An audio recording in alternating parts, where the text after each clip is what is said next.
제가 재밌는 그림 하나를 봤습니다. 아름다운 큰 모자를 쓴 아름다운 여자, 엄청 큰 모자를 쓴 아름다운 여자가 모델이 돼서요 포즈를 취하고 있었는데요. 포즈를 취하고 있는 거죠. 모델이니까 그것을 그리는 사람이 있겠죠. 근데 그 그리는 사람이 기린입니다.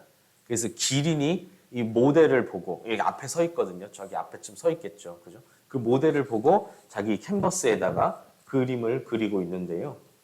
이 기린이 그린 도화지를 보니 그 도화지에는요. 큰 동그라미 하나만 그려져 있는 거예요. 이게 무슨 소리인지 이해가 되시나요? 그러니까 무슨 소리냐면 저기에 여자 모델이 포즈를 취하고 있어요. 여기서 기린이 여자 모델을 보고 그림을 그리고 있습니다. 근데 그 캔버스에 거의 그림이 90% 이상 완성됐어요. 근데 완성된 걸 봤더니 큰 동그라미만 그려져 있는 거예요. 이해하시는 분이 없는 것 같아요. 그죠? 무슨 말이냐면 기린은 이게 키가 크잖아요. 그죠? 목이 길잖아요. 그러니까 이렇게 위에서 보는 거예요. 근데 여자가 큰 모자를 쓰고 있었다 그랬죠. 그러니까 이 여자를 보고 그리는 건데 우리 같으면 이렇게 해서 여자 얼굴을 그리고 이렇게 하겠지만 기린은 이렇게 위에서 보니까 모자만 이렇게 동그라미를 그렸다는 겁니다. 그러니까 좀 더 쉽게 얘기하자면 우리 채훈이가 어린이집에서 우리 키가 아주 작잖아요. 그죠? 채훈이가 어린이집에서 자기와 똑같은 친구의 얼굴을 친구를 바로 앞에서 이렇게 가까이서 만나면 서로가 서로의 얼굴이 보이겠죠. 그죠? 서로가 서로의 얼굴이 보이고 우리 몸이 이렇게 보이고 할 겁니다. 그런데 우리 키가 큰 우리 김무원 집사님이 딱 채은이를 데리고 손을 잡고 그 친구랑 똑같이 이렇게 같은 거리에서 만났다고 생각해 보세요.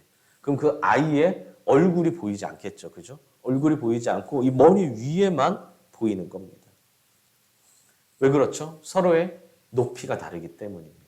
높이가 다르니까 시야가 다른 거죠. 즉 내가 보는 것이 때로는 전부가 아닐 수도 있다는 겁니다. 예술 작품은 아무리 간단한 것이라도 심오한 뜻이 있습니다. 그러니까 제가 봤던 그 그림이 제가 생각한 뜻으로 그린 것이 아닐 수도 있겠죠. 전혀 다를 뜻일 수도 있겠지만 어쨌든 제가 이해한 것은 무엇입니까? 내가 보는 것이, 내게 보이는 것이, 내가 판단하는 것이 전부가 아닐 수도 있다. 내가 모르는 더 큰 뜻이 있을 수도 있다. 내가 모르는 부분이 있을 수도 있다라는 겁니다.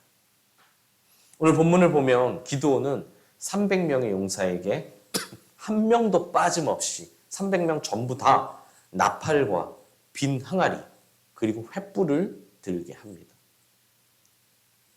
날카로운 칼과 단단한 방패가 아니라 말이죠. 여러분, 지금 이 300명은 미디안군, 연합군 13만 5천 명과 싸우러 나가는 전쟁 중에 있습니다. 그런데 나팔과 항아리와 횃불을 들고 그 전쟁에서 이길 수 있겠습니까? 아주 날카로운, 아주 단단한 좋은 무기가 있어도 불가능한 일인데 여러분 이 상황을 이해하실 수 있겠습니까? 성경이니까 가능한 이야기인가요? 여러분 우리는 성경으로 읽지만 이 사람들에게는요 내 목숨이 달린 현실이에요. 기드온의 행동은요 군사적인 전문 지식이 전혀 없는 사람, 그냥 그 사람이 일반적인 상식으로 이해하려고 해도 전혀 이해할 수 없는 말도 안 되는 행동이었죠. 굉장히 비정상적이고 누가 봐도 지나치게 어리석은, 이게 솔직히 좋게 말해서 어리석은 것이지 한마디로 미친 짓입니다. 여러분 3만 2천 명이 모였는데 그 3만 2천 명을 줄여서 300명으로 줄인 것도 모자라 칼 대신에 칼 대신에 횃불을, 방패 대신에 항아리, 나팔을 들고 있는 거죠. 반복되지만 정말로 말도 안 되는 선택입니다. 제가 말도 안 된다는, 너무 말이 안 되니까 이 말을 반복할 수밖에 없어요. 여러분 그 상황에서 이런 이유로 칼을 들어야 됩니다. 저런 이유로 창을 들어야 됩니다. 라면서 서로 의견 충돌이 일어날 수는 있습니다. 그렇죠? 군사적인 판단이 서로 다를 수는 있으니까요. 우리가 소수이기 때문에 우리 창을 드는 게 유리할 겁니다. 아니요, 우리는 소수니까 가벼운 칼을 들고 기동력을 높여야 합니다. 뭐 이런 충돌은 있을 수 있죠. 근데 어떤 이유를 대더라도 우리가 항아리를 들어야 합니다. 우리가 나팔을 들어야 합니다. 이런 거를 주장하는 사람이 있을 수 있을까요? 대체 이걸 누가 이해할 수 있겠습니까? 이처럼 우리도 살다 보면 때때로 하나님의 방법을 온전히 이해하지 못할 때가 있습니다. 내 생각에는 이렇게 해야 할 것 같은데 하나님은 그 정반대로 하라고 하실 때가 있다는 겁니다. 이렇게 해야 살 것 같은데 저렇게 하라고 하시고 이게 지혜로운 길 같은데 저게 지혜롭다고 하십니다. 이번 주에 QTR, 이번 주 중에 QTR 열왕기상 20장 본문을 보면요. 이런 이야기가 나옵니다. 하나님께 말씀을 받은 한 선지자가 있었어요. 그 선지자가 지금 아합 왕과 대립하는 중인데요. 그 선지자가 자신의 친구 선지자에게 찾아가 자신을 제발 때려달라고 부탁합니다. 이 선지자, 하나님의 말씀을 받은 선지자가 자신의 친구 선지자를 찾아가 자신을 제발 좀 때려달라라고 한다는 거예요. 친구는 어떻게 했을까요? 친구는 거절했습니다. 여러분 생각해 보십시오. 아무리 친구라고 할지라도 갑자기 그런 부탁을 들어줄 사람이 어디 있겠습니까? 여러분 친구가 와서 나한테 야, 날 좀 제발 좀 때려줘 하면 그래 알았어 퍽 때리실 수 있나요? 아니에요.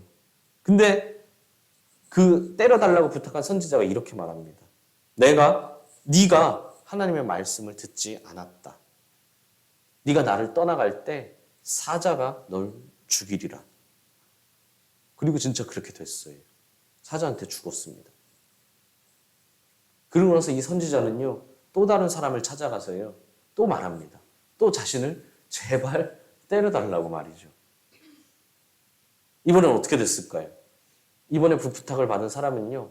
앞선 그 사람의 이야기를 들었는지 봤는지 아니면 원래 때리고 싶었던 마음을 가지고 있었는지는 모르겠지만 주저하지 않고 때렸습니다. 때려달라니까 진짜 때렸어요. 심지어 이 맞은 선지자가 상처를 입을 만큼 세게 쳤습니다. 이게 죽음을 피하고 싶어서 세게 때린 건지 아니면 원한이 너무 커서 세게 때린 건지 모르겠지만 결국 때렸던 그는 살아남았습니다. 물론 너무나 간단히 요약되어 있는 말씀이고 당시의 상황은 이 아합 왕과 대립하는 상황이었기에 긴박한 상황이었기에 좀 특수한 상황이기는 하죠. 근데 중요한 건 때로는 하나님의 요구가 하나님의 말씀이 우리의 상식과 이해를 뛰어넘을 때가 분명히 존재한다는 겁니다. 열왕기상의 상황을 다시 한번 생각해 보십시오. 상식적으로 볼 때 친구가 때려달라고 한다고 해도 친구를 때리는 것이 하나님의 뜻일까요? 아니면 때리지 않는 것이 하나님의 뜻일까요? 당연히 때리지 않는 것이죠. 여러분 고민할 게 있습니까? 친구를 때리는 것이 당연히 죄입니다. 어떤 이유로든 때리는 것이 죄겠죠. 감옥 가는 건 둘째 일이고요. 먼저 하나님의 말씀을 어기는 것이니까요. 그러나 때리는 것이 하나님의 뜻이라면 상황이 달라진다는 겁니다. 목사의 뜻이 아니라 하나님의 뜻일 때 말이죠. 나의 상식과 감정보다 더 중요한 건 하나님의 말씀이기 때문입니다. 새생명반에서도 제가 강조하는 것이 무엇입니까? 감정을 의지하지 말고 말씀을 신뢰하라는 겁니다. 시시각각 변하는 내 감정, 내 기분, 내 느낌을 의지하지 말고 말씀을 신뢰하라는 거죠. 우리가 하나님의 말씀을 100% 이해했든 70% 이해했든 50% 이해했든 심지어 때로는 전혀 이해하지 못한다 할지라도 하나님의 말씀이라면 순종해야 한다는 거예요. 순종할 때 승리할 수 있으니까요. 여러분 중요한 건 내가 얼마큼 이해했느냐 이게 아니라 나의 이해도와는 전혀 상관없이 하나님의 말씀에 순종하면 승리, 불순종하면 패배라는 겁니다. 우린 여기서 우리 삶의 기본적인 태도를 배우고 고쳐야 합니다. 우리 사사기를 설교하면서 계속 강조되었던 것처럼 우리 삶은 내 중심적인 것이 아니라 하나님 중심적이어야 한다는 거예요. 내가가 아니라 하나님이 라고 해야 되고요. 내 생각은이 아니라 하나님의 말씀은 이 되어야 한다는 거죠. 제가 청년들과 대화를 하다 보면 분명 거의 똑같은 상황입니다. 사람은 다른데 똑같은 상황이에요. 그런데 그 사람이 말하는 거에 따라 제가 느끼는 감정이 완전히 달라질 때가 있어요. 무슨 말이냐면 예를 들어 원하는 곳에 취업을 했습니다. 그럼 물론 회사는 다를 수 있겠지만 취업을 했다는 상황은 똑같죠. 그렇죠? 그런 상황에서 말을 하는데요. 누구는 이렇게 말합니다. 목사님, 제가 드디어 합격했어요. 축하해 주세요. 라고 하죠. 이게 별건 아닌 것 같지만 내 중심적이에요. 근데 누구는 이렇게 말합니다. 목사님, 제가 이번에 은혜로 합격했어요. 역시 이건 역시 별것 아닌 것 같지만 이 사람은 하나님 중심적으로 살아간다는 걸 알 수 있습니다. 제가 합격했어요. 은혜로 합격했어요. 물론 말 몇 마디로 판단할 수 있는 문제는 아니지만요. 우리의 생각은요. 자연스럽게 우리의 말과 행동으로 나타나게 됩니다. 내가 합격했습니다. 하나님이 합격시켜 주셨습니다. 어마어마한 차이가 있다는 거죠. 내가가 아니라 하나님이라고 해야 되고 내 생각은이 아니라 하나님의 말씀은 이라고 말할 수 있어야 한다는 겁니다. 기드온과 300용사는 그랬습니다. 나의 계획이 아니라 하나님의 계획을 믿었고요. 내가 싸우는 게 아니라 하나님이 싸우신다는 것을 신뢰했고 내가 아니라 하나님이 승리를 주실 것이라는 걸 믿었습니다.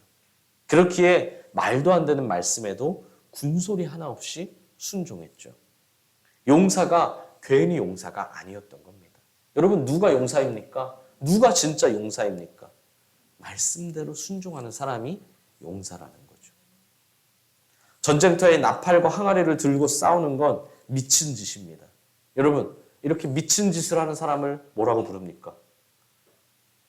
미친놈이죠. 미친 짓을 하는 사람을 미친놈이라고 합니다. 솔직하게 말하면 기드온과 300용사는 미친 것처럼 보인다는 거예요. 이런 걸 보면요. 믿음의 삶과 미친 짓은요. 어쩌면 한 끗 차이일지도 모릅니다. 저도 개척할 때요. 정말로 미쳤다는 소리를 많이 들었거든요. 미쳤다는 소리를 많이 들었습니다. 근데 우리가 이렇게 행복한 영가족이 될 줄 누가 알았겠습니까? 여러분 오해하지 마십시오. 기드온만 대단한 게 아닙니다. 사실은 기드온보다 군소리 없이 따르는 300명이 훨씬 더 대단하다는 거죠. 목사가 앞에 선다고 대단한 게 아닙니다. 뒤에서 조용히 따르는 성도님들이 사실 훨씬 더 대단한 거죠. 기드온도 목사도 물론 필요한 사람입니다. 하지만 승리의 원동력은 하나님이시고요.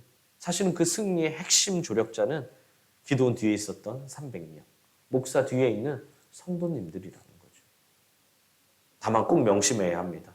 어떻게 그렇게 군소리 없이 순종할 수 있었다고요? 전적으로 신뢰했기 때문입니다.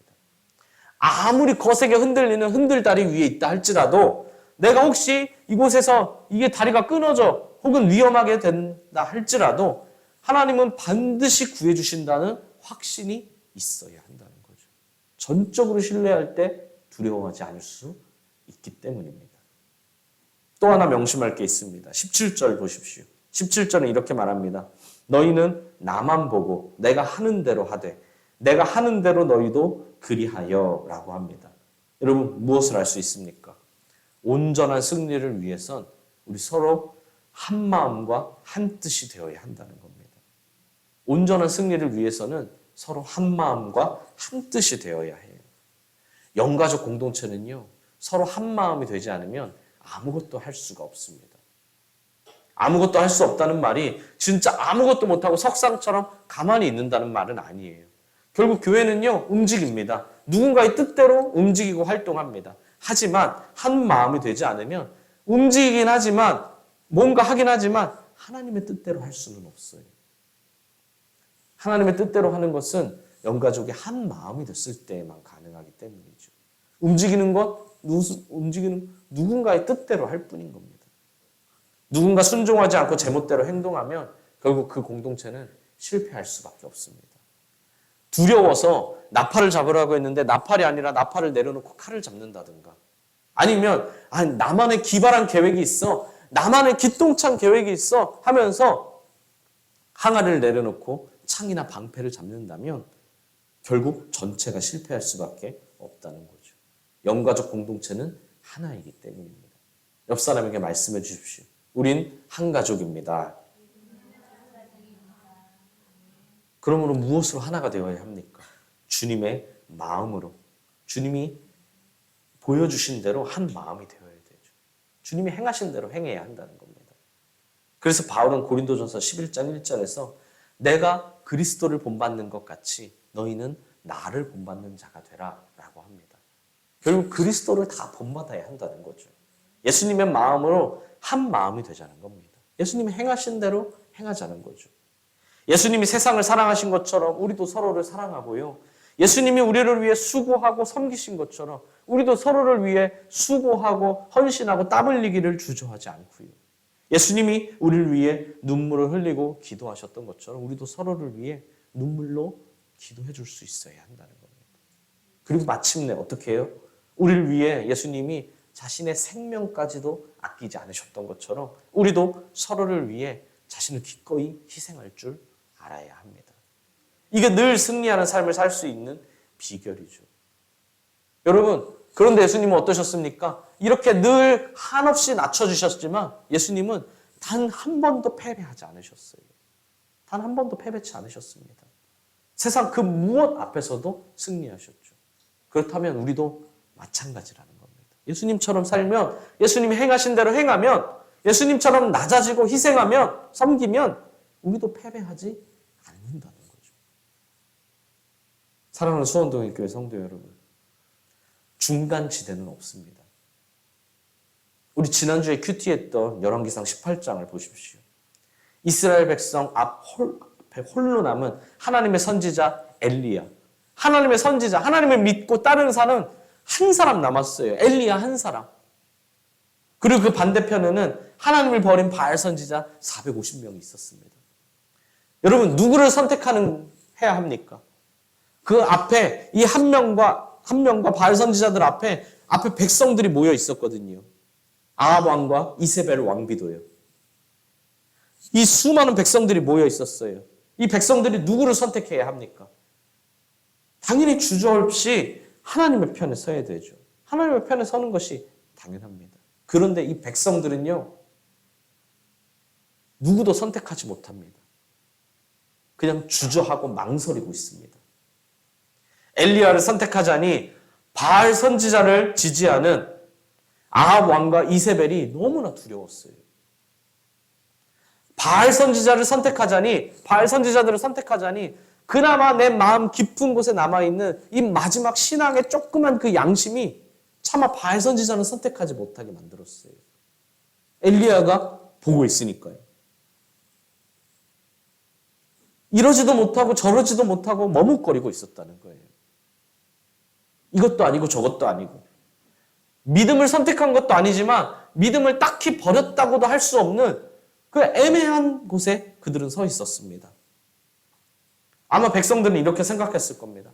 아니, 하나님의 선지자가 좀만 더 많기라도 하지. 왜 하필 한 명밖에 없는 거야? 그들은 생각했을 거야. 아니, 왜 하나님은 왜 늘 그 위대한 일을 항상 이렇게 소수로 진행하실까? 우리 지난주에 말씀드렸잖아요. 그죠? 하나님의 일은 어떻게 하신다고요? 늘 소수, 한 명 혹은 몇 사람을 통해 일하신다고요. 아니, 왜 그렇게 소수로 하실까?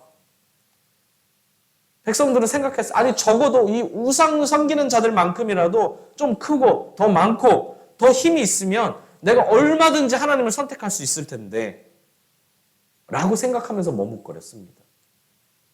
근데 여러분, 그들은 말해요. 왜 나한테 이렇게 머뭇거릴 상황을 하나님은 주실까?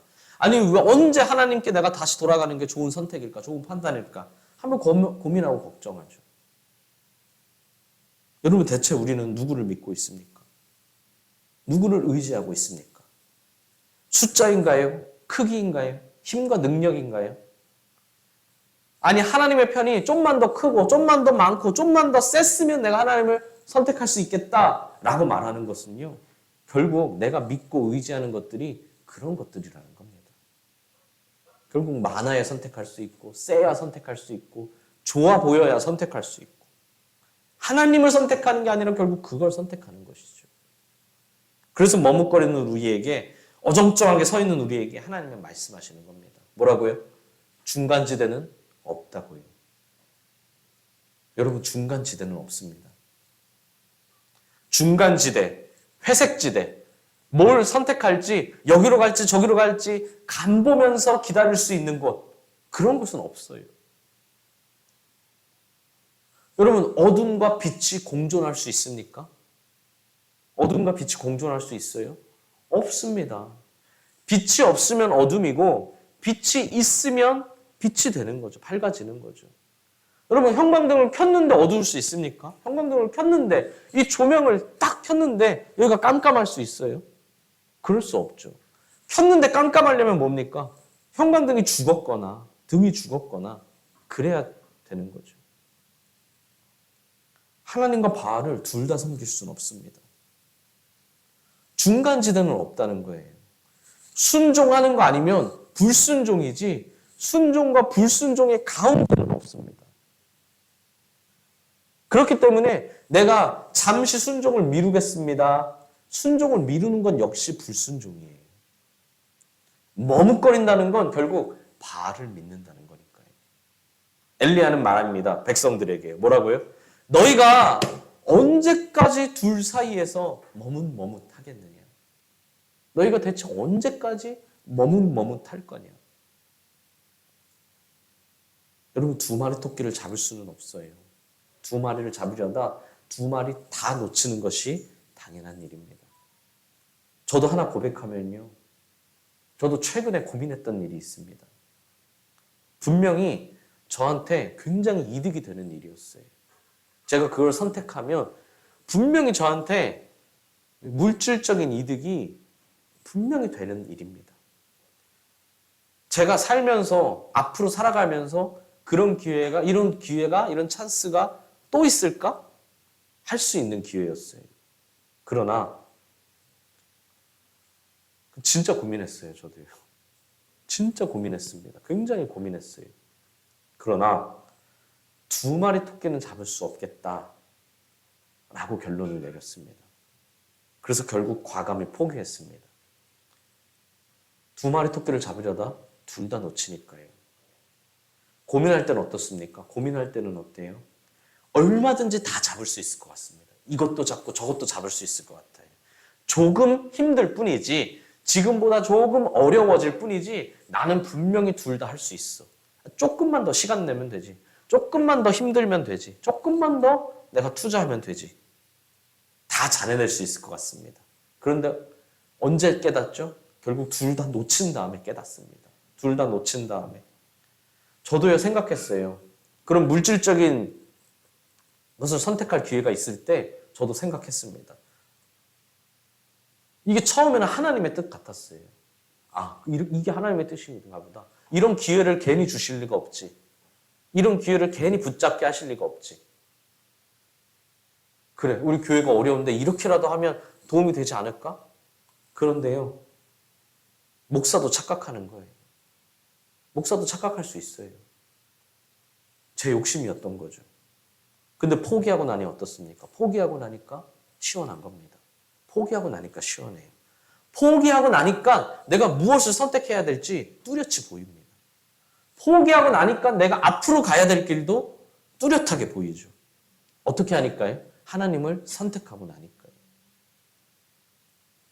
사랑하는 여러분, 중간지대는 없습니다.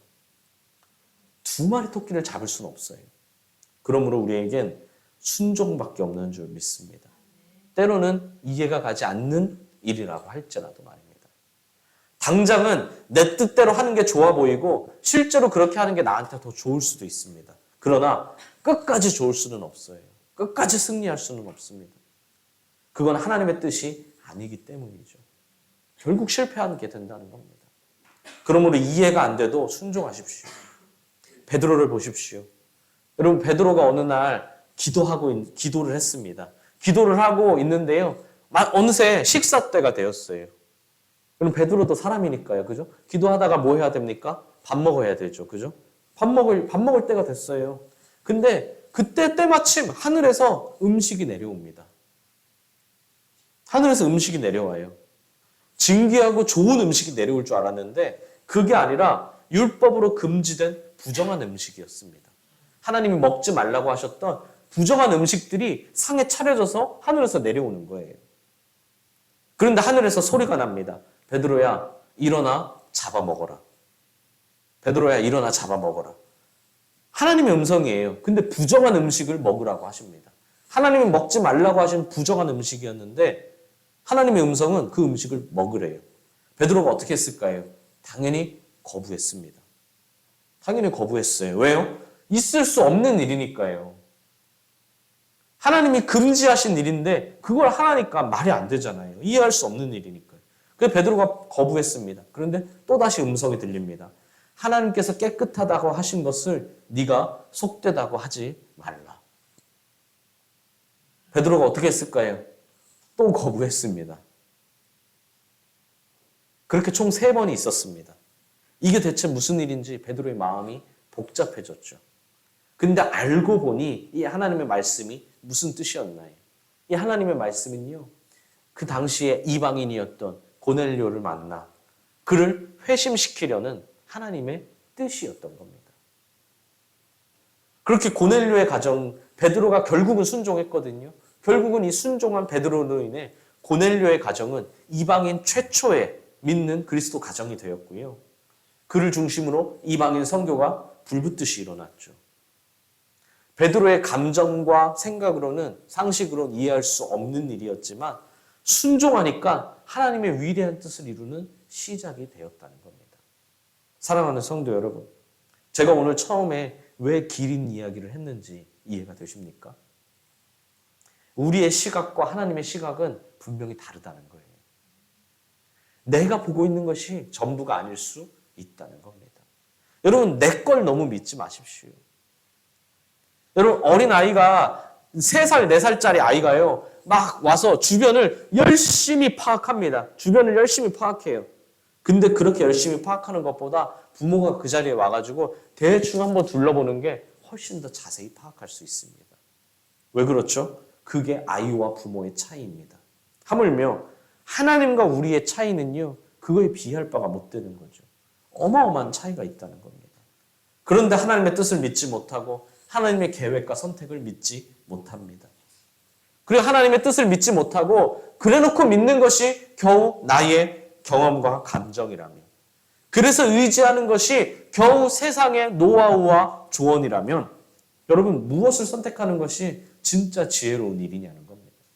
무엇을 선택하는 게 승리하는 길이냐는 겁니다.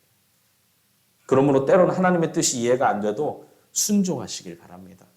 때로는 무리인 것 같아도 순종하십시오. 흔히 군대에 가면 이렇게 말합니다. 적당히 해라. 중간만 해라. 그냥 너무 앞서가지 말고 너무 뒤처지지도 말고 그냥 적당히 해라. 어영부영 적당히 중간지대에 머물라는 거죠. 그런데 여러분, 그렇지 않습니다. 우리 인생에선 오직 순종밖에 없는 줄 믿습니다. 머뭇거리지 말고 순종하는 게 승리하는 길입니다. 기드온은 하나님을 믿고 순종했기에 이 300명으로 13만 5천 명을 깔끔하게 제압하고 승리했죠. 만약에 기드온이 병력을 더 남겼으면 어떻게 됐을까요? 300명이 아니라 500명, 3,000명을 남겼으면요. 만약 기드온이 항아리가 아니라 칼과 창을 들었으면 어떻게 됐을까요? 즉, 하나님을 신뢰하지 못했으면 어떻게 됐겠냐는 겁니다. 아마 우리가 오늘 기드온이라는 이름으로 설교하는 일은 없었을 겁니다. 승리라는 이름으로 기드온의 이름은 남아있지 않을 거예요. 우리도 마찬가지입니다. 어떻게 하시겠습니까? 순종하시길 바랍니다. 순종할 때 놀라운 일이, 위대한 일이 시작되는 줄 믿습니다. 그러므로 이해가 안 돼도 순종하는 우리 모든 성도님들이 되시길 바랍니다.